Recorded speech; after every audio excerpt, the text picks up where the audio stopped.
semua, perkenalkan nama saya Aprilia dengan NIM 2502016093. Pada kali ini saya akan menjelaskan model kebijakan inkremental dan contoh kebijakannya.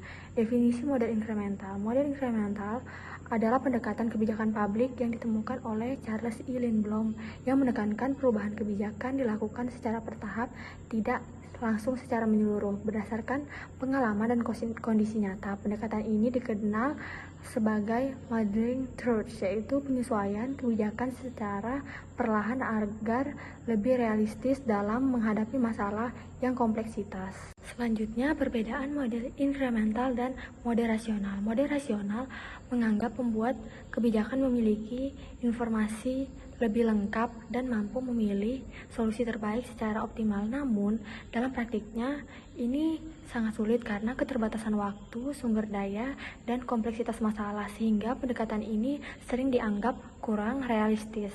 Tahap-tahap proses kebijakan dalam inkremental. Pendekatan inkremental dimulai dengan fokus pada masalah yang paling mendesak tanpa menganalisis semua aspek secara mendalam, seperti beban subsidi terhadap APBN. Kebijakan yang biasanya dipilih merupakan modifikasi dari kebijakan sebelumnya dan dievaluasi secara sederhana berdasarkan pengalaman. Keputusan diambil melalui kompromi antar aktor sehingga pelaksanaannya dilakukan bertahap untuk menghindari dampak negatif. Kelebihan dan kekurangan model inkremental. Model inkremental memiliki kelebihan karena realistis, fleksibel, dan sesuai dengan kondisi politik, serta mampu mengurangi resiko melalui penerapan bertahap dan kompromi antar kepentingan. Namun, kelemahannya adalah kurang inovatif, cenderung mempertahankan kebijakan lama, dan tidak menyelesaikan masalah secara mendasar. Dalam kasus subsidi BBM, pendekatan ini belum mampu mengatasi ketidaktepatan sasaran secara menyeluruh. Selanjutnya, saya akan menjelaskan latar kebijakan. Subsidi BBM bertujuan untuk menjaga stabilitas harga dan daya beli masyarakat, namun sangat membebani APBN serta mengurangi anggaran sektor produktif seperti pendidikan dan kesehatan. Selain itu, subsidi sering tidak tepat sasaran dan lebih banyak dinikmati kelompok menengah ke atas, serta rentan terhadap fluktuasi harga minyak dunia, nilai tukar, dan konsumsi domestik.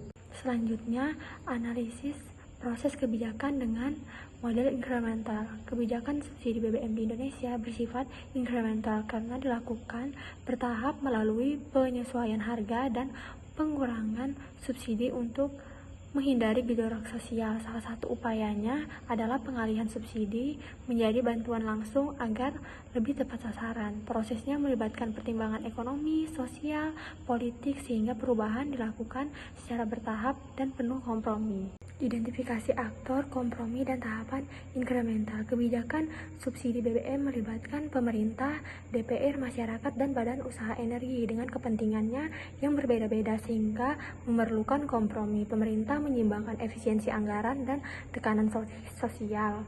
Terlihat dari pengurangan subsidi bertahap yang disertai bantuan sosial seperti BLT dan PKH. Prosesnya bersifat inkremental dan subsidi penuh menuju pengalihan ke bantuan langsung. Faktor pendukung dan hambatan. Faktor pendukung kebijakan ini adalah tekanan fiskal untuk mengurangi beban APBN dan meningkatkan efisiensi anggaran serta adanya program bantuan sosial. Sementara itu, hambatannya meliputi resistensi masyarakat terhadap kenaikan harga BBM, ketidakakuratan data penerima bantuan, dan lemahnya pengawasan distribusi subsidi. Jadi, kesimpulannya adalah kebijakan subsidi BBM di Indonesia bersifat inkremental karena dilakukan bertahap dengan mempertimbangkan aspek ekonomi, sosial, dan politik. Meski menjaga stabilitas kebijakan ini belum tepat sasaran, sehingga perlu perbaikan melalui akurasi data, pengawasan, pengalihan ke sektor produktif, dan pengembangan energi terbarukan.